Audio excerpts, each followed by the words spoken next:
वो संगठन जो फिल्म के अंदर किसी डायलॉग मात्र पर किसी सिनेमा घर में आग लगा देते हैं, रोड पे आके धरने प्रदर्शन करते हैं, तो हमारे ऊपर पेशाब करने पर, हमारे युवाओं की हत्या करने पर, हमारे घरों को जलाए जाने पर वो विश्व हिंदू परिषद कहां चली जाती है? वो बजरंग दल कहां चला जाता है? वो आरएसएस कहां चली जाती है? ये सबसे बड़ी हमारी गुलामी का कारण, हमारी बदहाली का कारण सबसे बड़ा हम स्वयं हैं। मैं आपसे सिर्फ एक चीज मांगता हूं, एक तो अपने बच्चों को आरएसएस में, बजरंग दल में, विश्व हिंदू परिषद में जाने से रोकिए, उनको पढ़ाई के रास्ते पे डालिए, उनको सिखाइए कि पढ़ेंगे तो आगे बढ़ेंगे। और ऐसे संगठनों में जाकर सिवाय गुलामी के, सिवाय बदहाली के, सिवाय बर्बादी के कुछ होने वाला नहीं है, क्योंकि ये संगठन हमारे युवाओं का इस्तेमाल करके हमारे ही लोगों को मरवाते हैं। आपको ये जानकर दुख होगा कि दंगों में मारे जाने वाले लोग, दंगों में जेल जाने वाले लोग, दंगों में सजा पाने वाले लोग, दंगों में बर्बाद होने वाले लोग इसी अनुसूचित जाति, जनजाति और पिछड़े वर्ग के मिलेंगे। आज एसटी, ओबीसी और माइनॉरिटी के सभी खबरों को आपको बताया जाएगा। इस वीडियो को लाइक और चैनल को सब्सक्राइब जरूर कीजिए। जय भीम, जय भारत, जय संविधान। आज मैं आपके सामने आया हूं अपने समाज के बच्चों के भविष्य के लिए और समाज के स्वाभिमान के लिए, आप सबसे कुछ मांगने के लिए।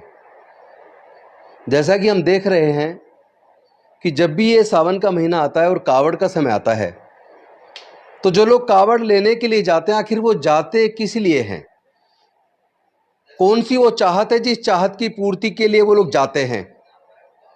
अगर आप देखें कि जिनके पास भरमार पैसा है, भरपूर पैसा है, जो लोग बड़ी बड़ी कुर्सियों पर बैठे हैं, बड़े बड़े अधिकारी हैं, बड़े बड़े नेता हैं, बड़े उद्योगपति और पूंजीपति हैं, या जो बड़े मठों पर बैठे हैं, वो लोग और उनके बच्चे कभी कावड़ लेने नहीं जाते। हमारे समाज के, गरीब समाज के लोग, अनुसूचित जाति, जनजाति, पिछड़े वर्ग के लोग, वो कावड़ लेने क्यों जाते हैं? आप अपने बच्चों को कावड़ लेने जाने से रोकिए, क्योंकि जब वो कावड़ लेने जाते हैं तो कम से कम 10-15 हज़ार रुपया खर्च करते हैं। और साथ ही साथ अगर बच्चे पढ़ने वाले हैं तो 15 दिन की स्कूल की छुट्टी करते हैं, कॉलेज की छुट्टी करते हैं। और जो लोग प्राइवेट कहीं नौकरी कर रहे हैं, कंपनी में, किसी फैक्ट्री में नौकरी कर रहे हैं, तो वो कम से कम 15 दिन की छुट्टी करते हैं। एक तरफ उनकी तनख्वाह मारी जाती है, ऊपर से वहाँ जाने आने पे जो खर्च होता है वो खर्च भी करते हैं। इससे फायदा किसको होता है? जरा याद कीजिए, अब से 30 साल पहले तब तो कहीं कोई कावड़ का कैंप नहीं लगता था, कहीं रास्ते में किसी को खाना खिलाने के लिए भी कोई आयोजन नहीं होता था। तो अचानक ये 30 साल में ये बाढ़ क्यों आई? तो एक तो मैं आप सब बहनों से, माताओं से, बेटियों से ये निवेदन करता हूं कि आप अपने भाइयों को, अपने बच्चों को, अपने पतियों को, अपने पिता को किसी भी सूरत में कावड़ लेने जाने से रोकिए, क्योंकि इसमें आपकी बर्बादी होती है। और इसमें जो लोग वो सामान बेचते हैं उनका व्यापार बढ़ता है। जहां आप चढ़ावा चढ़ाते हैं वो भी किसी के घर में जाता है। यानी कि जिस सामाजिक व्यवस्था की वजह से आज हमारे समाज के मुंह पे लोग थूक रहे हैं, थूक चटवा रहे हैं, हमारे समाज के मुंह पे लोग मूत रहे हैं, हमारे समाज की बहन बेटियों की इज्जत लूटकर उनकी हत्याएं कर रहे हैं, हमारे समाज के युवाओं का कत्ल कर रहे हैं, विरोध करने पर हमारे घरों में आग लगा रहे हैं।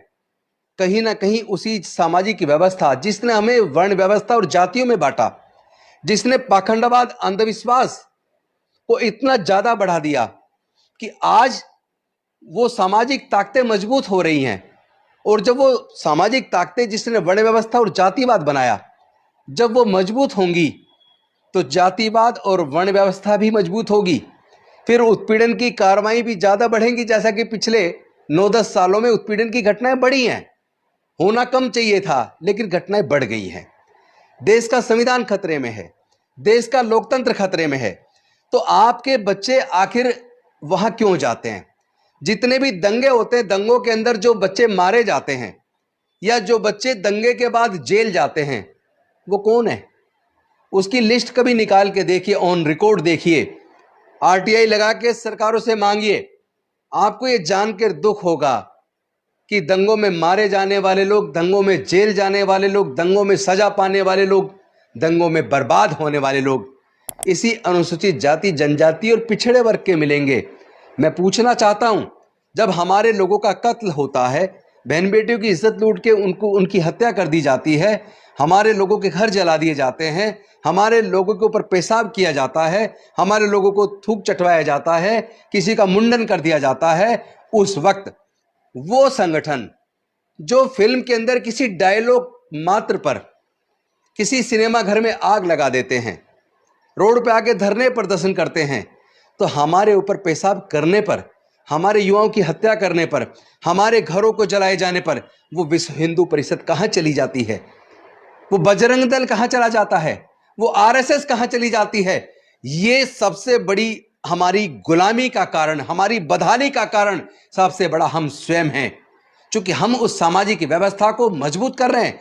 हमारे ही तो बच्चे बजरंग दल के अंदर जाकर धार्मिक जुलूसों में तलवारें लहरा रहे हैं, हमारे ही तो बच्चे बजरंग दल को, आरएसएस को, विश्व हिंदू परिषद को मजबूत कर रहे हैं।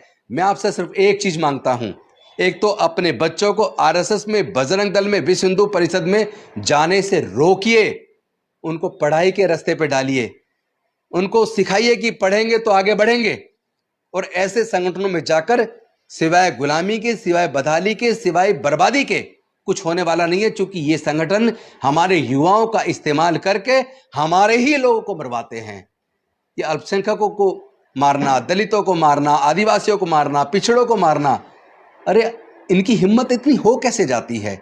ये सच बताऊं तो ये जो अभी मैं देख रहा था उत्तराखंड के अंदर, जो एक साधु बोल रहा है कि पूरा हिमालय हमारा देवालय है, हम यहाँ किसी बौद्ध को, किसी मुस्लिम को, किसी ईसाई को रहने नहीं देंगे, और जिस तरह की धमकियां खुलेआम गर्दन काटने की धमकी साधु के भेष में जो लोग देते हैं, मैं कहना चाहता हूं आप इनको पहचानिए। ये निश्चित तौर पर इनकी अगर जांच की जाए, ये साधु कतई नहीं होंगे, ये जरूर अपराधी होंगे जो अपराध करने के बाद पुलिस के अरेस्ट से भागे और गेरुए कलर के कपड़े पहनकर ये साधु संतों को भी बदनाम कर रहे हैं। क्योंकि साधु संत का मतलब क्या है?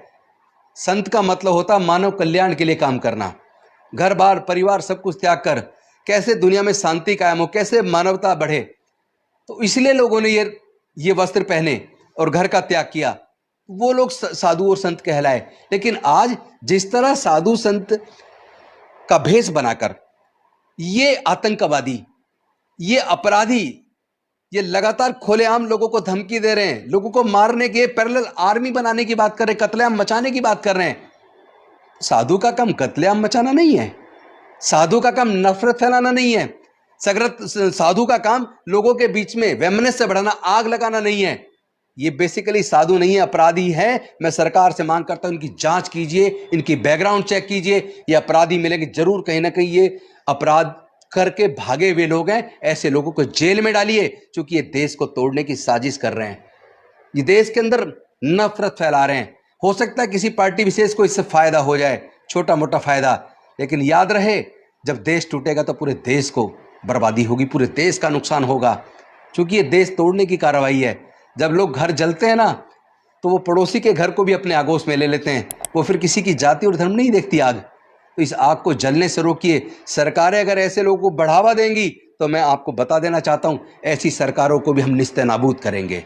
हम छोड़ने वाले नहीं हैं, हम सच्चे देशभक्त हैं, हम अपने देश से प्यार करते हैं, अपने देश के संविधान को भी बचाएंगे, देश के लोकतंत्र को भी बचाएंगे, और अपने देश में से इस नफरत के वातावरण को खत्म करके शांति और मानवता का पाठ जो तथागत बुद्ध ने दिया था, उस पाठ को पूरी दुनिया को हम लोग पढ़ाएंगे। और मैं निवेदन करता हूं, फिर से आपसे दो ही चीज़ मांगी है, ऐसे नफरती संगठनों में जुड़ना बंद करिए, और आप कावड़ लेना जाना बंद कीजिए, कथा सुनना बंद कीजिए। क्योंकि ये जो कथावाचक हैं, बेसिकली इनके भी आप इनकी वाणी देखिए, इनकी वाणी के अंदर भी आपको नफरत नज़र आएगी, इनकी वाणी के अंदर भी आपको मानवता नज़र नहीं आती, शांति नज़र नहीं आती।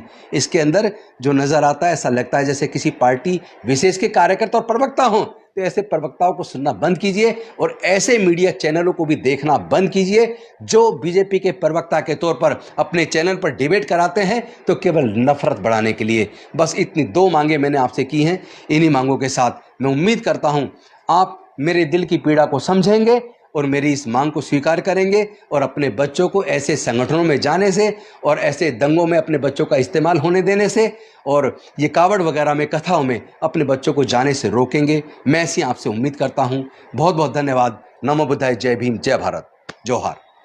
CST, OBC और माइनॉरिटी के सभी खबरों को आपको बताया जाएगा। इस वीडियो को लाइक और चैनल को सब्सक्राइब जरूर कीजिए। जय भीम, जय भारत, जय संविधान।